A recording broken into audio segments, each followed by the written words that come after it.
자, 오늘 성경 요한복음 6장 22절부터 27절까지 말씀입니다. 요한복음 6장 22절부터 27절까지 말씀. 우리 같이 한 목소리로 읽습니다.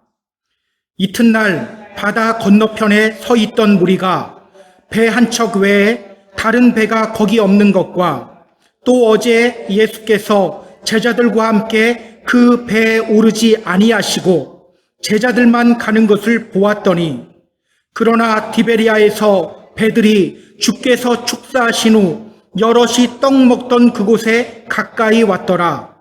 무리가 거기에 예수도 안 계시고 제자들도 없음을 보고 곧 배들을 타고 예수를 찾으러 가버나움으로 가서 바다 건너편에서 만나 랍비여 언제 여기 오셨나이까 하니, 예수께서 대답하여 이르시되 내가 진실로 진실로 너희에게 이르노니 너희가 나를 찾는 것은 표적을 본 까닭이 아니요 떡을 먹고 배부른 까닭이로다.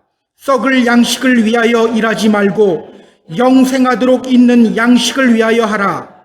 이 양식은 인자가 너희에게 주리니 인자는 아버지 하나님께서 인치신 자니라. 아멘. 예수님은 갈릴리 바다 건너편 벳세다 광야에서 기적을 베푸셨습니다. 물고기 2마리와 보리떡 5개로 수많은 사람들을 배불리 먹이셨습니다. 예수님이 이렇게 하신 이유가 있죠. 우리가 앞에서 확인했습니다. 이 오병이어의 기적은요, 제2의 출애굽 만나 사건이에요. 하나님이 이스라엘 자손들에게 만나를 주신 이유가 뭡니까? 신명기 8장 3절에 나오죠. 너를 낮추시며 너를 줄이게 하시며 또 너로 알지 못하며 내 조상들도 알지 못하던 만나를 너에게 먹이신 것은 사람이 떡으로만 사는 것이 아니요 여호와의 입에서 나오는 모든 말씀으로 사는 줄을 너희가 알게 하려 함이라. 사람이 떡으로만 사는 것이 아니요 여호와의 입에서 나오는 모든 말씀으로 사는 줄을 너희가 알게 하려 하심이라. 하나님이 이스라엘 자손들에게 만나 주신 이유는요, 단순히 그들의 육신을 배부르게 하기 위함이 아니에요. 사람이 떡으로만 사는 것이 아니요 하나님의 말씀으로 살아야 한다. 바로 이것을 알려주시기 위해서입니다. 그래서 저 뒤에 35절을 보면요, 예수님이 이렇게 말씀하셔요. 나는 생명의 떡이다. 나는 생명의 떡이니 내게 오는 자는 결코 줄이지 아니할 터이요 나를 믿는 자는 영원히 목마르지 아니하리라. 생명의 떡이신 예수님 믿으라고, 예수님 믿으라고 예수님이 오병이어의 기적을 베푸신 거예요. 그런데 안타깝게도요, 사람들은 생명의 떡이신 예수님께는 관심이 없었습니다. 어떻게 하면 내 배 더 채울 수 있을까? 여기에만 관심이 있었어요. 오병이어의 기적을 통해서 예수님이 하나님이라는 것을 보여주셨음에도 불구하고 그들은 예수님 믿지 않았어요. 결국 예수님은 제자들에게 명령했죠. 이 사람들을 떠나 갈릴리 바다 건너편 가버나움으로 가라. 그리고 예수님은요, 그 무리를 흩으신 후에 혼자 산으로 기도하러 가셨습니다. 한편 예수님의 명령대로 배를 타고 떠난 제자들은요, 갈릴리 바다 위에서 큰 폭풍을 만납니다. 그리고 그런 제자들에게 예수님이 오셨어요. 단지 그들의 스승이 아닌 하나님의 모습으로 제자들에게 오셨습니다. 제자들이 예수님을 배로 영접할 때 어떤 일이 일어났습니까? 성경은 이렇게 말합니다. 이에 기뻐서 배로 영접하니 배는 곧 그들이 가려던 땅에 이르렀더라. 제자들이 예수님을 배로 영접했을 때 그 배는 곧 목적지에 다다르게 됩니다. 이 사건을 통해서요, 성경은 우리도 예수님을 영접해야 한다, 이걸 보여주고 있는 거예요. 우리도 예수님 영접해야 한다. 자, 지금부터 우리가 살펴볼 말씀은요, 그 후에 일어난 사건입니다. 자, 오늘 본문을 통해서 성경이 우리에게 전하려고 하는 메시지는 과연 무엇일까요? 우리 본문 보면서 하나하나씩 확인해 보도록 하겠습니다. 자, 본문으로 들어갈게요. 자, 22절 같이 읽습니다. 이튿날 바다 건너편에 서 있던 무리가 배 한 척 외에 다른 배가 거기 없는 것과 또 어제 예수께서 제자들과 함께 그 배에 오르지 아니하시고 제자들만 가는 것을 보았더니, 자, 여기에 나오는 무리, 누구를 가리키죠? 어제 오병이어의 기적을 경험한 후에 예수님을 억지로 잡아 임금 삼으려고 했던 사람들을 가리킵니다. 예수님이 그 무리를 흩으셨죠. 왜 흩으셨습니까? 분명 그들은요, 예수님이 메시아라는 것은 깨달았어요. 그런데 그들의 관심은 예수님이 아니라 떡에만 있었어요. 예수님이 우리의 왕이 되어주셔서 우리로 하여금 좀 배부르게, 배고프지 않게 좀 해주세요. 때문에 예수님은요, 그 사람들을 돌려보낸 거예요. 그리고 그들을 떠나서 혼자 산으로 기도하러 가신 겁니다. 그런데 그들이 다음 날 다시 예수님을 찾아 그곳으로 온 겁니다. 성경은 이렇게 말하죠. 이튿날 바다 건너편에 서 있던 무리가 배 한 척 외에 다른 배가 거기 없는 것을 보았다. 그들은요, 어제 예수님이 무리를 흩으셨던 곳으로 다시 와요. 그리고 배가 한 척이 거기 있는 것을 확인합니다. 예수님이 이곳에 오실 때요, 배 두 척으로 오셨던 것 같아요. 그런데 거기에 배 한 척이 남아있는 것을 확인한 거예요. 자, 그렇다면 여러분, 거기에 배 한 척이 남아있는 것을 보면서 그들이 어떤 생각을 했을까요? 자, 성경은 이어서 이렇게 말하죠. 또 어제 예수께서 제자들과 함께 그 배에 오르지 아니하시고 제자들만 가는 것을 보았다. 어제 사람들이 예수님을 억지로 잡아서 임금 삼으려고 할 때 예수님은요, 제자들로 하여금 갈릴리 바다를 건너가게 했고 혼자 산으로 올라가셨어요. 따라서 배 한 척이 거기에 있다는 것은요, 그들의 입장에서 보면, 아, 예수님이 아직 여기 계시는구나, 이거예요. 분명 예수님이 제자들과 함께 두 척의 배를 타고 오셨는데 여기 배 한 척이 남아있네? 어제 제자들이 배를 타고 갈 때 예수님 거기 타지 않았잖아. 그럼 예수님이 이곳 근처 어딘가에 있다는 거네? 이렇게 생각해요. 자, 그들은요, 이제 예수님을 찾기 시작합니다. 23절 같이 읽습니다. 그러나 디베리아에서 배들이 주께서 축사하신 후 여럿이 떡 먹던 그곳에 가까이 왔더라. 그들이 먼저 어디로 갑니까?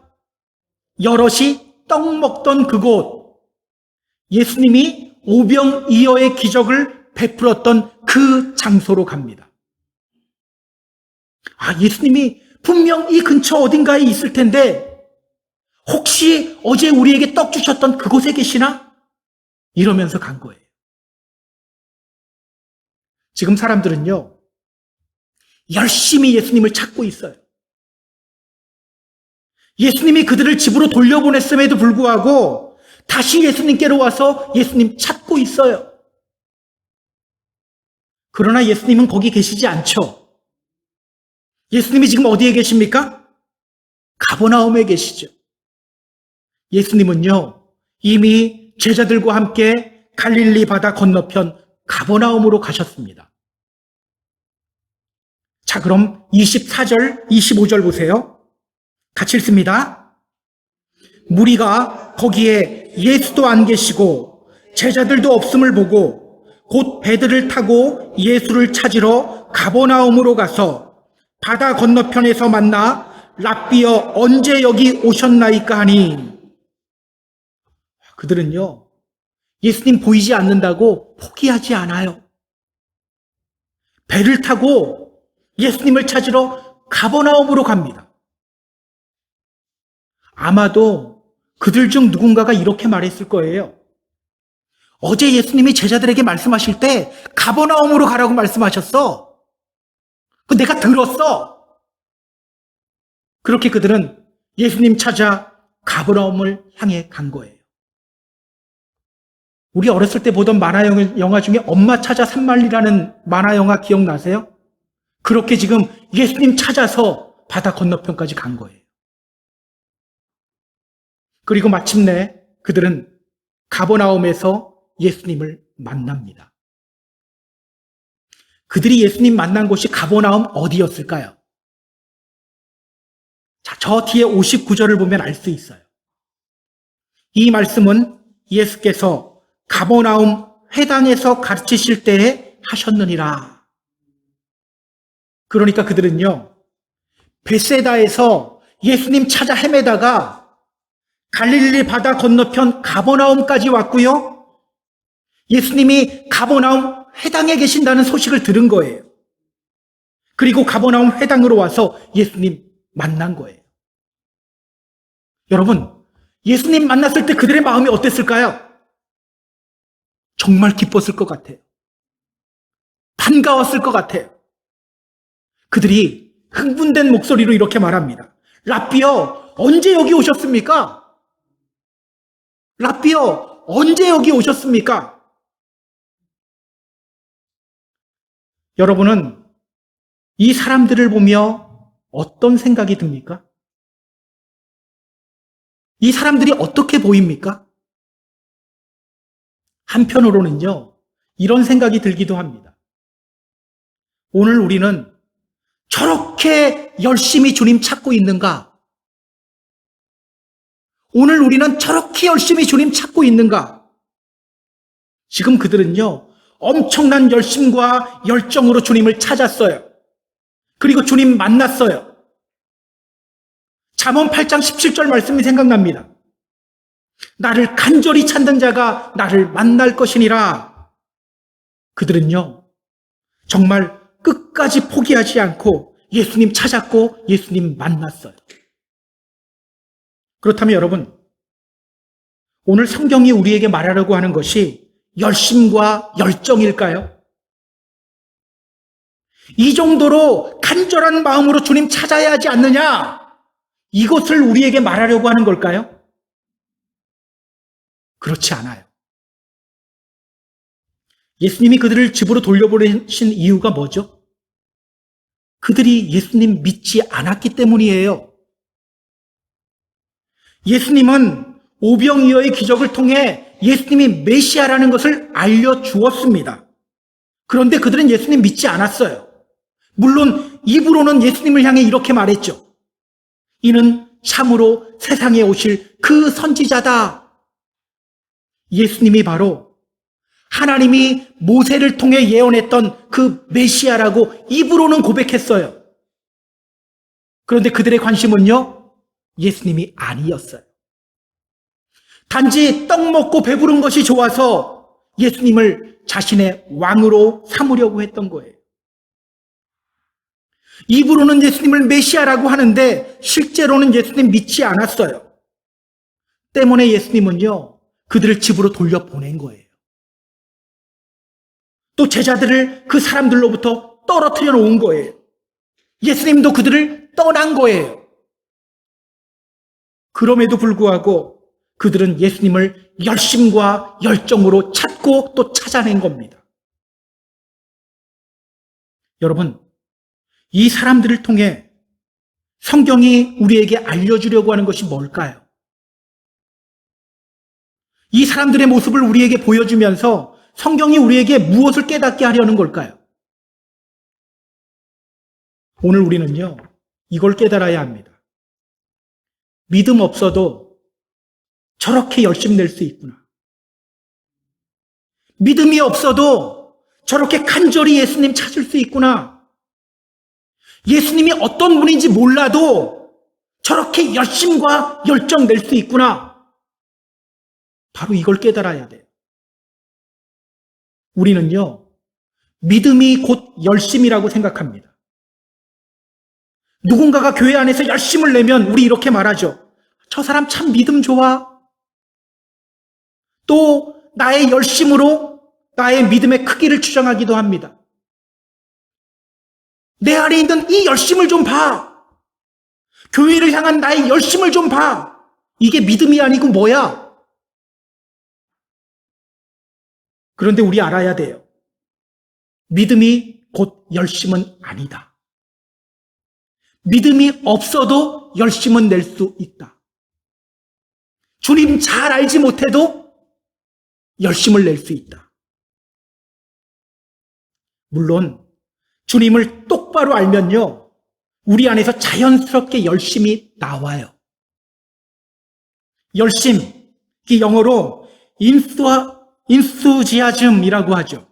인수지아즘. 이 단어가 어떻게 생긴 단어인지 아세요? 이게 인이라는 뜻이고요. 아내라는 뜻이에요. 그리고 제오스, 하나님이라는 단어가 합쳐져서 된 말이에요. 여러분, 이게 무엇을 뜻합니까?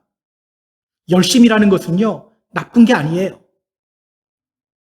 우리가 정말로 하나님 안에 있으면 우리 안에 자연스럽게 생기는 것이 열심과 열정이에요.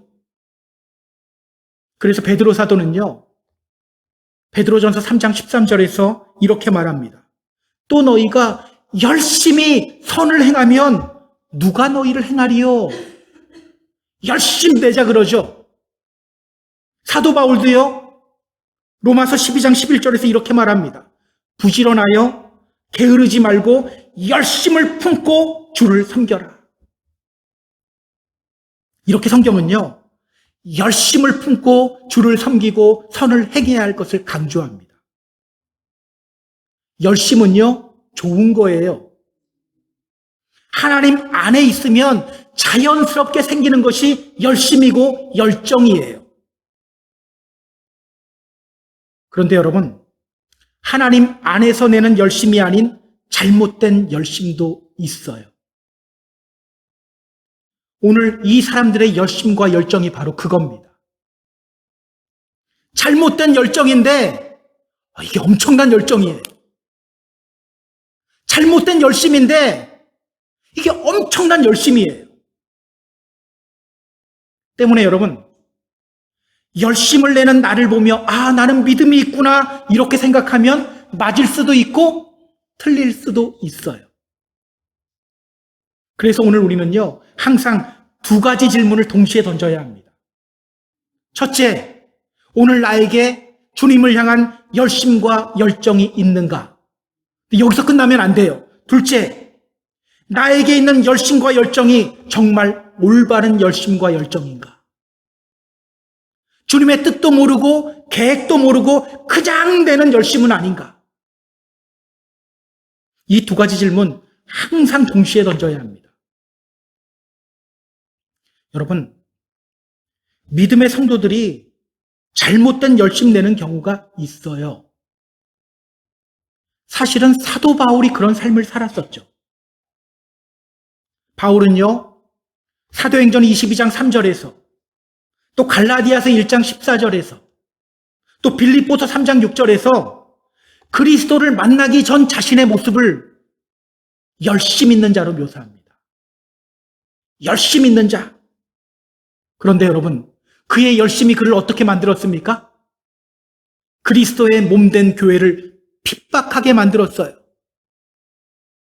사실 이런 일들이 오늘날 교회 안에서 우리 주위에서 얼마나 많이 일어나는지 몰라요. 왜 이런 현상이 나타나게 될까요? 왜 이런 현상이 나타나게 될까? 왜 잘못된 열심을 내는 현상이 나타나게 될까? 성경을 좀 찾아볼까요? 바울은요, 자신의 경험을 토대로 왜 잘못된 열심이 생기는지를 우리에게 알려줍니다. 자, 로마서 10장 2절, 3절 보세요. 로마서 10장 2절, 3절.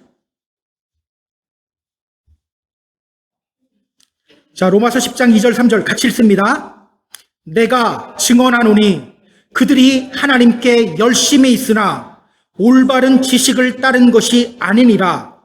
하나님의 의를 모르고 자기 의를 세우려고 힘써 하나님의 의에 복종하지 아니하였느니라. 자, 여기서 말하는 그들, 유대인들을 가리키죠. 유대인들은요, 하나님으로부터 선택받은 사람들이고 구원의 약속을 받은 사람들이에요. 그럼에도 불구하고 그들은 예수님 믿지 않았습니다. 예수님을 거부하며 죽였어요. 그 이유가 뭐라고 합니까? 그들이 하나님께 열심히 있으나 올바른 지식을 따른 것이 아니다. 그들이 하나님께 열심히 있었지만 올바른 지식을 따른 것이 아니다. 하나님을 향한 열심이 없어서라고 이야기하지 않죠. 열심은 있는데 올바른 지식 위에 있는 열심이 아니었다는 거죠. 그들은요, 정말 열심히 하나님 섬기는 사람들이었어요. 우리는 주일날 몸 컨디션만 좋지 않아도 예배드리지 않으려고 하잖아요. 솔직히 그렇죠. 저는 우리 오인수 권사님 볼 때마다 항상 감사해요. 몸이 요즘 걷기도 힘들고 힘드신데도 나와요. 주일 되면. 얼마나 좋은 겁니까? 또 우리는요, 마음에 조그만 상처 하나만 생겨도 주일이면 예배드리고 싶은 마음이 싹 사라져버려요. 그런데 그들은요, 하나님 예배드리기 위해 수백 킬로 배를 타고 이동하고요, 또 수십 킬로를 걸어서 예루살렘으로 올라가요. 그 정도로 열심히 하나님 섬기는 사람들이에요. 그런데 문제가 뭐라고요? 열심은 있는데 올바른 열심이 아니었다는 거예요. 이런 말이 있죠. 삶의 속도도 중요하지만 그보다 더 중요한 것은 방향이다. 방향이 먼저 설정되고 그 후에 속도가 가해져야 되는데 잘못된 방향을 잡고서 속도를 내면서 가고 있었던 거예요. 이게 가장 안타까운 경우죠. 방향이 잘못되어 있는데 속도만 올리는 경우가요, 이게 제일 안타까운 경우예요. 하나님의 뜻은 다른 데 있는데 자기 열심으로만 내달리는 경우가 가장 안타까운 경우입니다. 하나님이 호세아 선지자를 통해 이렇게 말씀하셨죠. 호세아서 4장 6절에서 말씀하십니다. 내 백성이 지식이 없음으로 망하는도다. 내 백성이 지식이 없어서 망한다. 열심 내지 않아서 망한다고 하지 않죠. 하나님에 대한 지식이 없기 때문에 망한다고 말해요. 그래서 하나님은요, 호세아 선지자를 통해 또 이렇게 말씀하십니다. 호세아서 6장 3절에 나와요. 그러므로 우리가 여호와를 알자. 힘써 여호와를 알자. 또 이사야서 11장을 보면요, 모든 것이 회복된 세상을 이야기하면서 하나님이 이렇게 말씀하십니다. 이는 물이 바다를 덮음같이 여호와를 아는 지식이 세상에 충만할 것임이라. 회복된 세상이 어떤 세상이냐면 열심 내는 세상이 아니라 여호와를 아는 지식으로 충만한 세상, 이렇게 묘사하고 있어요. 그렇다면 여러분, 이스라엘 사람들은 왜 잘못된 열심을 냈을까요? 성경을 잘 몰라서? 그렇지 않죠. 유대인들, 특히 바리새인들은요, 성경을 거의 통째로 외웠어요. 그런데도 하나님의 뜻을 깨닫지 못하고 잘못된 열심 냈던 거예요. 왜일까요? 왜일까? 로마서 10장 3절 다시 보세요. 하나님의 의를 모르고 자기 의를 세우려고 힘써 하나님의 의에 복종하지 아니하였느니라. 하나님의 의를 모르고 자기 의를 세우려고 힘써 하나님의 의에 복종하지 아니하였느니라. 그들이 잘못된 열심을 낸 이유가 뭡니까? 하나님의 의가 아닌 자기의 의를 세우려고 했기 때문에. 자기 의를 세우려고 했기 때문에. 겉으로는요, 하나님의 의에 복종하기 위한 것처럼 보여요. 근데 실제로는 자기만 보이는 거예요. 그러한 그들의 마음이 결국 하나님의 뜻을 깨닫지 못하게 했고 잘못된 열심 내게 만든 거예요. 그렇게 자기의 의를 드러내려고 하는 마음이 결국은 그리스도를 믿지 못하게 만들었고 그리스도를 거부하며 죽였던 거예요. 여러분, 우리가 믿음 생활하면서 반드시 잊지 말아야 할 것이 있어요.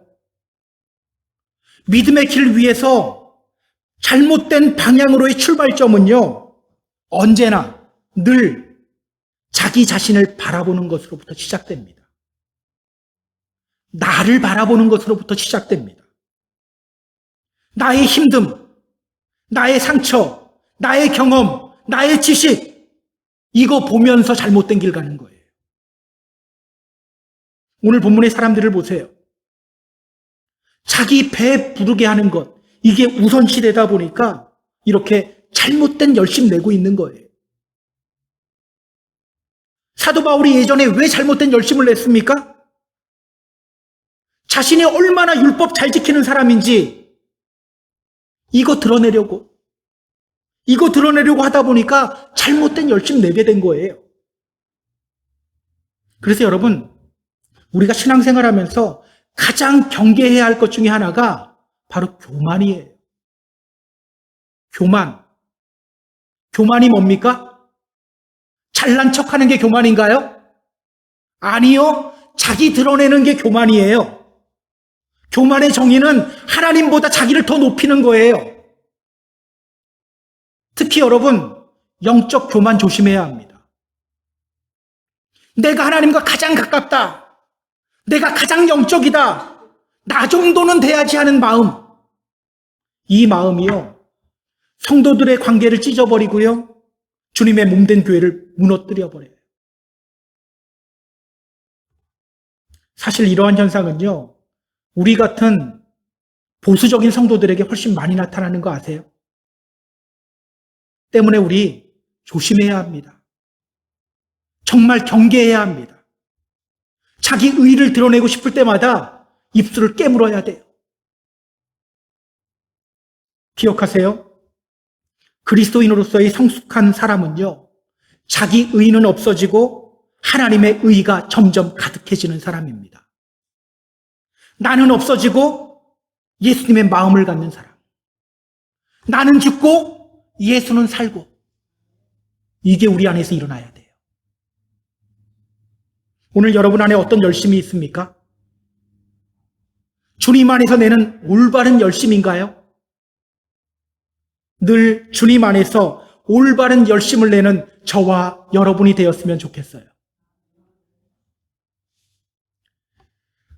자, 오늘 잘못된 열심으로 예수님을 찾아온 사람들에게 예수님이 뭐라고 말씀하시는지 우리 확인해 보겠습니다.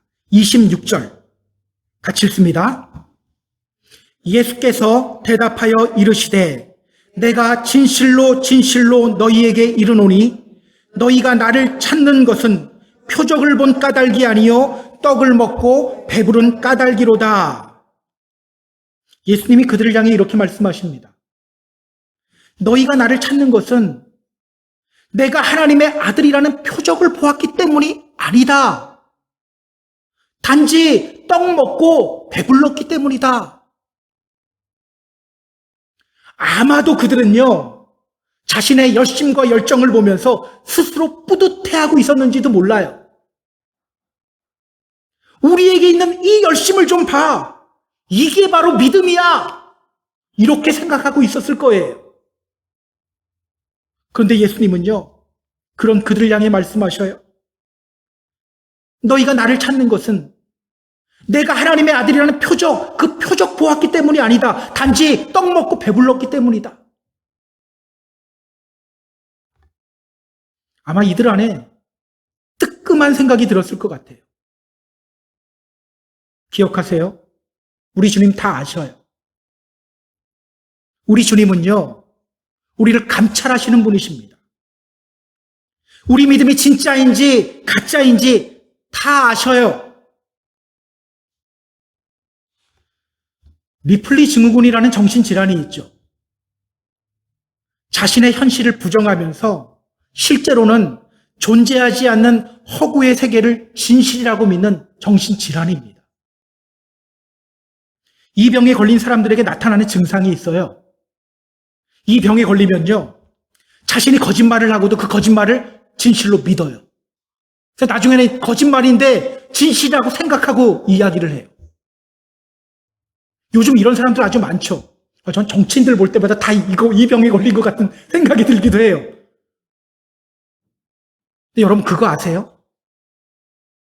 사실 이 증상이 믿음의 성도들에게 정말 많이 나타납니다. 실제로는 믿음이 없는데 스스로 믿고 있다고 착각하는 경우가 많아요. 나는 주님을 믿어라는 내 생각을 믿는 거예요. 그러나 기억하세요. 우리 주님 다 아셔요. 성경은 하나님에 대해서 이렇게 말하죠. 마음을 살피시느니. 마음을 살피시느니. 자, 여기 나오는 살피다라는 단어가 search라는 단어예요. 찾다라는 뜻이에요. 즉, 하나님이 우리의 마음을 감찰하신다, 살피신다라는 것은요, 숨어 있는 것을 찾아서 밝혀내신다라는 뜻이에요. 쉽게 말하면 우리가 아무리 주여 주여 외쳐도 우리 하나님은요, 그 외침만 듣지 않고 우리 속에 무엇이 있는지를 찾고 밝히시는 분이라는 뜻이에요. 따라서 여러분, 하나님의 말씀, 나를 간절히 찾는 자가 나를 만날 것이다. 이 말씀은요, 단순히 입으로 주여 주여 간절히 외치라는 말이 아닙니다. 주님이 어떤 분인지를 알고 속마음 깊은 곳에서부터 거짓이 없이 주님 찾으라는 말이에요. 오늘 우리는요, 그냥 종교적 습관에 젖어서 믿음 생활하면 안 됩니다. 우리 주님은요, 우리의 믿음이 진짜인지 가짜인지 다 보시는 분이세요. 누가복음 12장 2절, 감추인 것이 드러나지 않을 것이 없고 숨긴 것이 알려지지 않을 것이 없다. 고린도전서 4장 5절, 그가 어둠에 감추인 것들을 드러내고 마음의 뜻을 나타내시리니. 그가 어둠에 감추인 것들을 다 드러내고 마음의 뜻을 나타내신다. 그렇다면 여러분, 우리 어떻게 믿음 생활해야 하죠? 나는 정말 주님 믿어! 이렇게 자기 체면 계속 걸면서 믿음 생활하면 될까요? 그렇지 않죠. 어떻게 하면 될까요? 자, 로마서 8장 27절 읽어드릴게요. 마음을 살피시는 이가 성령의 생각을 아시나니 이는 성령이 하나님의 뜻대로 성도를 위하여 간구하심이니라. 우리 믿음의 성도들 어떻게 살아가야 합니까?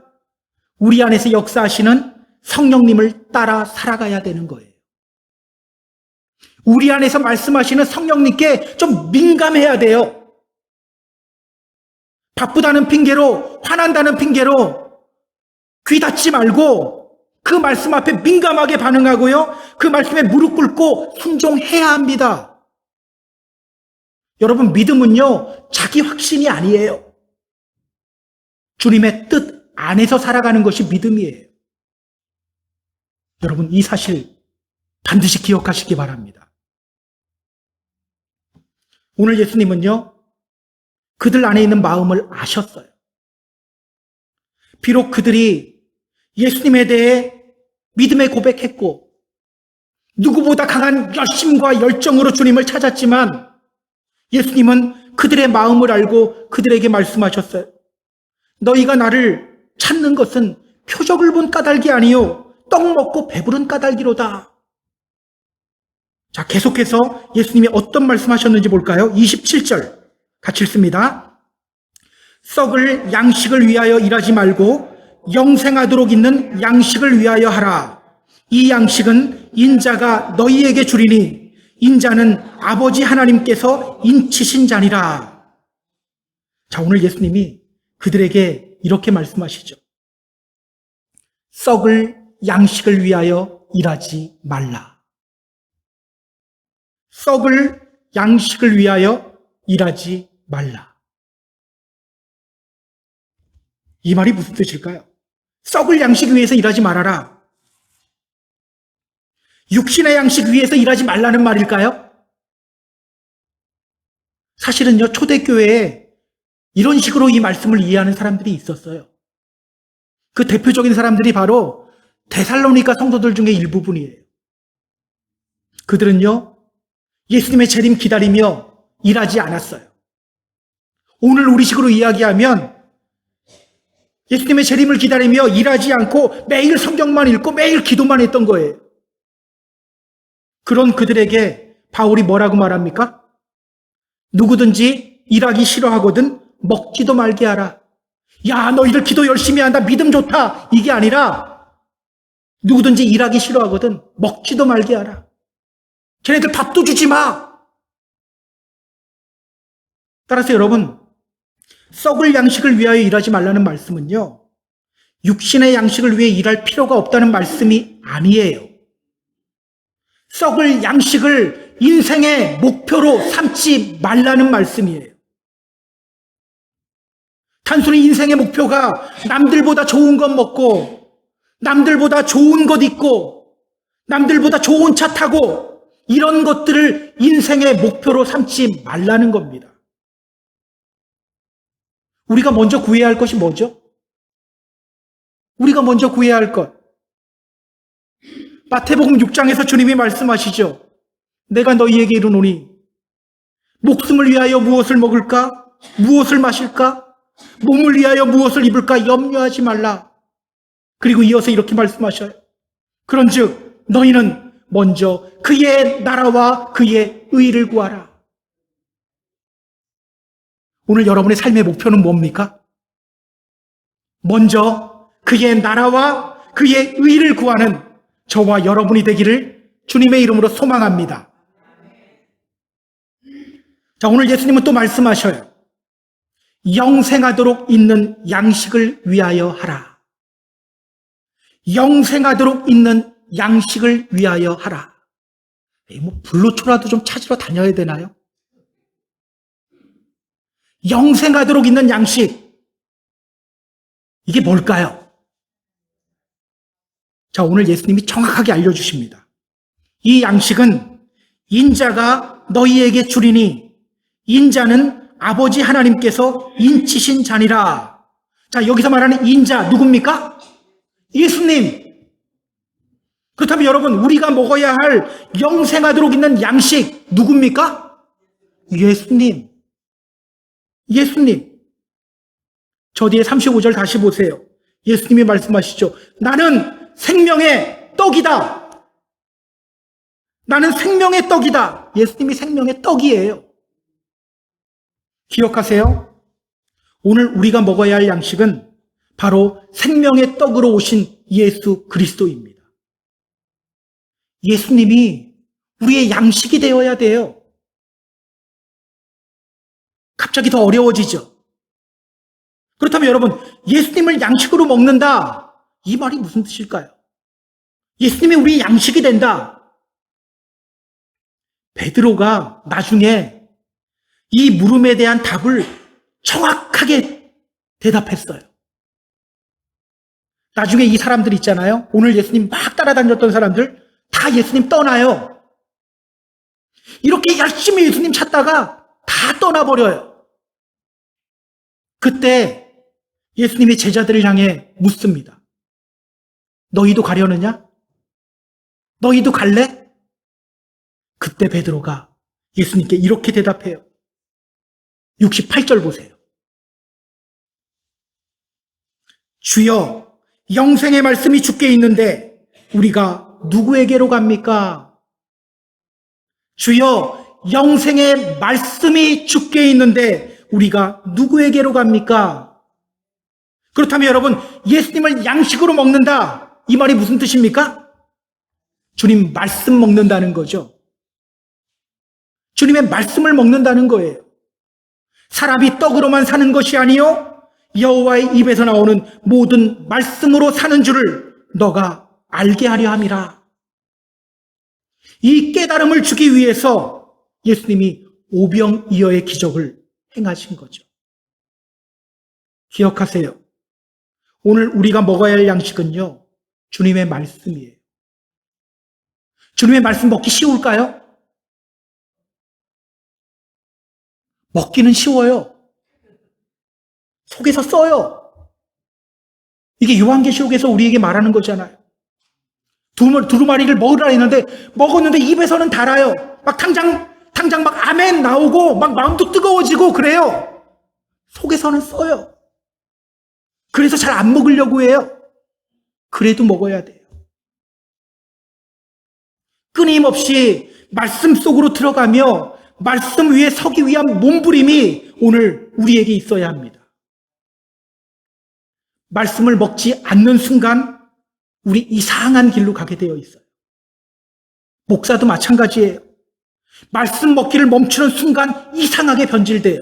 우리 이런 말 많이 하죠. 나 그거 예전에 다 읽었어, 성경. 여러분, 예전에 과식했다고 오늘 먹지 않습니까? 예전에 과식한 게 있으면 지금은 좀 덜 먹어도 배가 부른가요? 아니잖아요. 결국 우리가 온전한 믿음의 사람이 되는 길은요, 늘 말씀 속으로 들어가는 그 길 밖에는 없어요. 여러분, 이 사실 반드시 기억하시기 바랍니다. 말씀을 정리할게요.